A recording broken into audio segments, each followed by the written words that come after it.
Go Bucs, go Bucs. Go Bucs, go Bucs. Go Bucs, go Bucs. Go Bucs, go Bucs.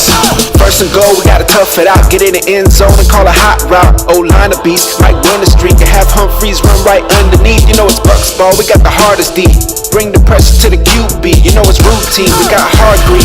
Welcome to Tampa, welcome to Tampa. Go Bucs, go Bucs. Reppin' for my team. Go Bucs, go Bucs. You know we want the ring. Go Bucs, go Bucs. Welcome to the Bay. Go Bucs, go Bucs. Tune in with Buccaneer Blade. Bucs back, we can run a toss. Mike Evans looking like Randy Moss. And Jameis making play after play. On the defense, you can't stop Levante. On my boy McCoy, who you can't avoid. At the Raymond James, you about to feel the pain. If you a Bucs fan, make a lot of noise. If you a Bucs fan, make a lot of noise. Go Bucs, go Bucs. So welcome back to the show, everybody, with your host, Buccaneer Blake, for Buccaneer Blake Sports. So let's go over the first preseason game. It's been a little while now, you know, with the whole no football season going on. Like me and my cousin sit around watching Canadian football and arena football, just because for a fact the football's on. I know NBA's over with, and you go through that period where you gotta watch baseball. I mean, I grew up playing baseball. It was actually my first sport before football, but to be quite honest, watching it 24/7 isn't quite as exciting. I don't know. Maybe it's just me. Maybe it's just I don't know. Maybe I just endure a contact sport or a more physical sport or something like that. What are you talking about, Will? You always off subjects. So let's get into the game. Eagles to beat the Bucs in the preseason game, which I told you I didn't care who won. If they scored 0 points, I'd have been satisfied. But lost the Eagles 17-9. I said Winston scored the only touchdown of the game to Russell Shepard, a young special teams player who had 3 receptions for 62 yards and a touchdown.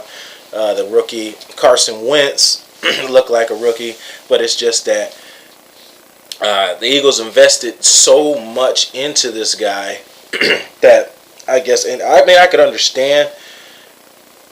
This is that part where I told you guys last year, where I have a problem dealing with stupidity when it comes to football. I have to realize that everybody isn't intelligent, or even, I don't want to use the word football intelligent. Common sense, I'll just use that. Everybody doesn't have that, and that's just in all things in life, not just football, just common sense, period. That the Eagles did invest all this into it, but it's not Carson Wentz's fault that Carson Wentz is a rookie. He has no choice in the matter. He just got drafted. He's a rookie. He still has to learn everything. That team isn't fully flourished. It has to come into itself after being totally dismantled from a guy everybody well knows as Chip Kelly. Totally disrupted that team. Zach, I know you're watching this live, so you know we had this conversation several times. That I told you the damage was done to that team before he even left. You're just seeing the aftermath. It's like, I'm sorry, it's a domestic violence. Everybody don't like it, but I'm not always politically correct. It's like being the boyfriend, and you have a nice, good girl that went to school, has all that stuff, and you beat her up every day, and you beat her up to the point where she's no good to anybody else, and you just went on and moved on, and you picked up a supermodel out in California. That's kind of what he did to the Philadelphia Eagles. He did that. So anyway, I ain't going to get into Chip Kelly.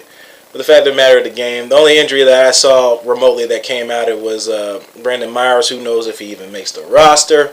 And that's on both sides. But a lot of things I saw was good. Vernon Hargreaves almost came up with a pick. What I knew was going to happen anyway, I wanted from the get-go, even though he had a drug problem in college as a freshman, sophomore era. Noah Spence, he did what I thought he was going to do. He was going to create pressure. The only thing I like to see him change is don't get into that Jacquez Smith thing. I mean, if that's the defensive scheme, then that's fine. It's like I'm talking about where you see the ends when they rush around the tackle. You like when it go too far upfield, then you create that lane for the quarterback to step into and throw. I mean, not throw, will throw or run and create more yards. My vengeance is everything. be careful with that, especially we're in a division with Cam Newton. And if you give that, this dude gonna take off for 15 yards a game. I'm gonna be sitting there frustrated watching him do the Superman and the dab all day long. I get tired of seeing that. I mean, like it's football, but when we're playing against people, it's competitiveness. I don't wish no harm on the man. It's just when I'm playing him that game, I hate him. After that, we're all good. But yeah, it's the going upfield. Jacquez Smith had a lot of I would say problems, and sometimes not problems, when you can dip your shoulder and get under the tackle and get bent back inside and create a better pass rushing lane to get your arm on the ball, like he did a lot. Drew Brees in the first season, the first game we played them at home, where I think he had 2 strip sacks, and I think he even injured Drew Brees that game. I just don't want to see him get too far afield unless you're getting immediate pressure from your interior lineman, Gerald McCoy's, Akeem Spence, drawing a blank. Gerald McCoy, Clinton McDonald, and Akeem Spence. Man, whoever else, whatever rookies we got in there, are younger players that can get push inside the interior line, so you don't create that lane I was just telling you about, and you can create pressure and create sacks. I mean, pressure is just as good as sacks. You force turnovers and things of that nature. But bottom line can't always be how many sacks you have. I mean, it's nice to look at. We all love it, but pressure has a lot to do with it. It changes the timings on routes. The quarterback being comfortable in there, he might not wait for a 15-yard dig route or a 15-yard post corner. He might not wait for that, not have the patience to wait. He'd rather throw the check down on the out or the comeback on the backside, or even throw it down to the little back in the flats on the check down. It just all comes into that with getting pressure on the QB and being that our secondary is still growing.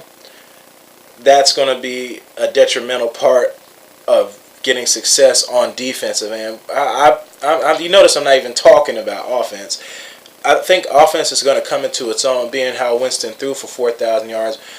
We had a lot of drops. It was a collaborative miscues on missed opportunities last season. Like, we missed 3 games because of field goals. I was at one of them, the Houston game. I was in Houston. I saw that live. It was the most hardest thing to watch.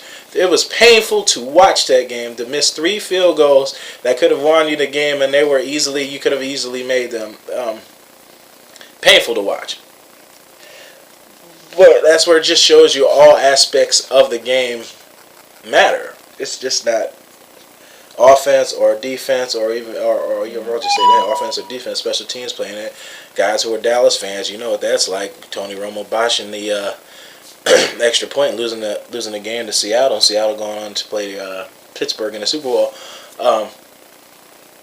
Everything ties in together, and everybody has to do their jobs, especially on my biggest thing is the O-line and D-line. If you have those, you can be successful in this league. If you don't believe me, ask Tom Brady. Who else has he ever had since Randy Moss? I mean, honestly, will any of Tom Brady's receivers ever be a Hall of Famer? Well, if you could tell me, then please let me know. I mean, I honestly don't think any of them in his existence, besides Randy Moss, and he was only there to win a Super Bowl. He was a hitman for hire, we'll say, like Dion was back in the 90s when you brought him over from the 49ers and you brought him over to Dallas. He even said it so himself. He said, seems like the trend was to win a Super Bowl, you had to go get Deion Sanders. So, I mean, it's the same thing. They went and got Randy Moss, and they had this phenomenal undefeated season, which to me was beautiful. They lost it in the Super Bowl, but whatever. That's just what it was. But it's just everything's got to mesh together, and the key part to this team was getting your head chief, your commander. It was your quarterback. I mean, it was cute and it was a fun ride for a while. You know, using Gerald McCoy as the forefront for our team. I don't believe that. I didn't like that he had to take on all that added pressure. being the forefront for this team, being a defensive lineman. You can only do so much, especially with no help. You're an interior lineman. You're not an end. I know you guys gonna say, J.J. Watt, blase. He's another cat, another scheme, another kind of player entirely. And he actually has other help on the D-line too. You got to put into the fact that Gerald McCoy is racking up 7.5, I'll say about 7 to 9 sacks a season with zero amount of help or injuries to the line. Like, I'm going to say this again. I said it before, and I'll say it again. Michael Bennett should still be on this team. Broke my heart watching him go to the Seattle Seahawks and win a damn Super Bowl. It broke my heart, man. I mean, like, literally. I almost had tears in my eyes watching it. It's a homegrown player, and you just let him walk off. Oh, boy. But like I said, if we had that and then just built on from that, Michael Bennett, is on the bottom end of his career. He's unhappy in Seattle. He went there. I guess he went there for a better opportunity, or because we offered him pennies for his service to have him back up or play second tier to Daquan Bowers. We all know how that story ended up. If you don't believe me, just go look at the roster. Is he even on it? And we drafted him in the second round, him and Adrian Claiborne. Whatever. Anyways, I can only go with what we got now. So we're building on from here. We're building from the defensive line up, offensive line, O&D line. We've invested a lot of picks in special teams that had to be addressed. Can't keep picking up undrafted players at kicker, and then you're getting, what is that? What's the old saying? I'm sorry to use people as clothing, but you get what you pay for. You go to the dollar store and you get the dollar, whatever it is, the kitchen essential, and the shit breaks in 2 days. You get what you pay for instead of going to Walmart or going to Target and you got something that was $7 instead of the thing that was $2. And the $7 one ends up using that 2 or 3 years versus 6 months versus the one that you bought for $2 at the dollar store. Like I said, I'm sorry to use players and that perspective, players as kitchen essentials, but I'm just trying to use something as a metaphor here. So that's the kind of things that you gotta do. You get what you pay for. You get what you invest into it. You get what you go to the gym. You get what you eat. It's the same thing everywhere. You get what you put out. So now we're just trying to build players and build ourselves into a formidable franchise. You keep established head coach, an established quarterback. I'm going to keep saying it. I'm going to keep saying it. I'm going to keep saying it. Contending teams have established quarterbacks and established head coaches. That's how you win in this league. You don't believe me? The guys who are rooting for winning teams, am I wrong? I don't think so. Numbers don't lie. Women lie, men lie, numbers don't lie. So we're at 13 minutes. It's still weird kind of doing a live stream. That's to say, man, the camera quality on this Note 5 is ridiculous. I'll get that Note 7. We'll see how that looks. But yeah, that thing is like crisp, man. Even this camera makes me look a little better. I might be a 5, but this would move me up to like a 9. Anybody on that? Do I get a like for that? No? Alright, that was worth a try. 50-50 shot. Anyway, I'm going to end this as we always do. Oh, before I cut out, let me know what you guys think about the new song I added at the beginning. It's local artist, Nuke Boy. I bought his tickets for his show. I'm gonna put that on there. I'm gonna have him on the show. I'm gonna have him on the next show on the radio, and he's gonna talk about it. And then I'm gonna have him live on the show. He's a local artist coming up, and a close friend of mine since I moved here. It's fun watching him develop into the guy he is now. Finding his way into things and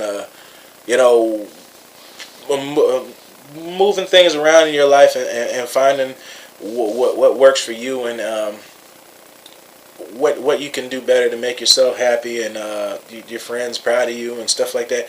It's kind of a tough thing trying to find your way in life, and sometimes the road isn't as easily paved as it is for people. So that's about it. I just want to make sure I got that in, because you might slap me that I didn't mention him.